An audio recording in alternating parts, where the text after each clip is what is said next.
ఆంధ్రప్రదేశ్ రాజకీయాల్లో ఆసక్తికర పరిణామం చోటు చేసుకుంది. అంబటి రాంబాబు ప్రముఖ నాయకుడు ముద్రగడ పద్మనాభంను కలవడం చర్చనీయాంశమైంది.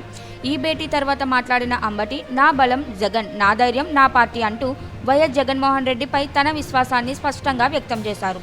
పార్టీ పట్ల తన నిబద్ధత ఎప్పటికీ మారదని తెలిపారు. రాజకీయంగా కీలక సమయంలో జరిగిన ఈ భేటీకి ప్రాధాన్యం పెరిగింది. రాష్ట్రంలో పెరుగుతున్న రాజకీయ సమీకరణల మధ్య ఈ వ్యాఖ్యలు మరింత చర్చకు దారితీస్తున్నాయి. ఇక రాబోయే రోజుల్లో ఈ భేటీ ఎలాంటి ప్రభావం చూపుతోందో అన్న దానిపై రాజకీయ వర్గాల్లో ఆసక్తి నెలకొంది. కాపాడతారా? ఇది ధర్మమేనా? న్యాయమేనా? ఇవాళ నాకు జరిగింది, రేపు ఇంకోటి జరిగింది.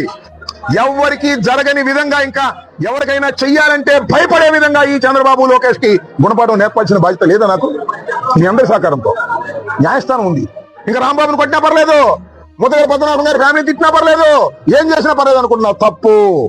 ఇది అన్యాయం, ఇది అక్రమం.